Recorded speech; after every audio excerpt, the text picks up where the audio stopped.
This is a video demonstration of trauma assessment procedures, starting with your scene size up, which is Penman CT Guild. So Penman, which is PPE BSI, personal protective equipment and body substance isolation such as gloves, masks, eye protection, or personal protective equipment, which can be as simple as sunglasses for the sun, or it can be as comprehensive as a hazmat suit in a dangerous environment, which brings us to E. So how your environment has a lot of standing in what you do. So if it's just like a bright sunny day, that's like not a problem, or if it's heavy traffic and you need a police cordon, or it's raining, snowing, hailing, all that stuff. So NNM is nature of illness or mechanism of injury. So nature of illness is more for medical, but it can be very important for trauma as well, depending on what you find in your assessments. Mechanism of injury is much more applicable for trauma, as something has happened to them. So mechanism of injury is such as a car accident or getting hit with something or stabbed. It's like the size, the weight, the shape, what happened and where it happened is very important. Additional resources, so if you need ALS, police department, fire, hazmat, or poison control, any other people you need to help out with the situation. And N, number of patients, which is very important for a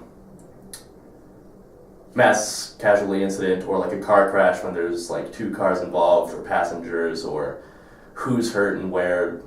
Always know how many patients you have, which will dictate the additional resources you call.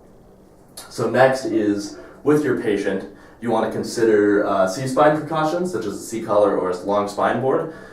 For trauma, it's pretty much always in your mind right away, like what happened to them. If they fell, how high did they fall from? If they got into a car accident, at what speed? All of that determines how much damage could have been done to the cervical collar or the entire spine. And your general impression of live threats is, when you arrive on the scene, exactly what you see and how concerned you are for that patient. So you want to be like, do I need to like get them in the car as soon as we can and we'll treat them on the way, or we can screw around a little bit and treat them and then load them up and take them safely. Which brings us to the primary assessment. So during this, you want to get their age, name, and date of birth for their records, and then you get their level of consciousness and AVPU. So AVPU is awake, verbal, responsive to pain, or completely unconscious. So if they're awake and responsive, they're like answering your questions and you didn't have to wake them up or anything. Verbal is they respond to verbal stimuli, like you say, hey sir, are you awake? And then they wake up, or they respond in some manner with only voice. Painful stimuli is with a ear pinch or a sternal rub. If they groan or like avoid you or something like that, that's responsive to painful stimuli, but they aren't awake and they didn't respond to your voice alone. Or they're completely unconscious, they don't respond to anything you do, which is a bad sign. Next you move to ABCs, which is airway, breathing, and circulation. You want to make sure their airway is patent and clear, and that they're breathing. If it's not patent or clear, you want to observe their mouth for mucus or secretions, blood, teeth, any of that stuff for trauma. Breathing, you want to see if they're breathing, what their rate is, how the quality is, or their cardiac. You want to check their pulse, skin signs, stuff like that. So with a chief complaint, usually be called to a scene with a chief complaint. So it's like a car wreck or a broken leg or something like that. Stomach pain if it's medical. And based on all of that, you want to find out what your transport decision is. Load and go, or stay and play. So after primary, you want to take their history with a sample. So you want to get their signs and symptoms, what they're complaining about, what happened, where it was and stuff. If they have any allergies, what medications they're taking, their past pertinent history, which could be very important if they've like gotten a broken arm before in the same arm that they broke again, or stuff like that. Like past pertinent history is more for medical, but always keep it in your mind for trauma as well. The last oral intake, that's very important depending on if what happened to them is due to that, like if they were drinking a lot and then they got into a fist fight, that'd be important. And and the events leading up to illness.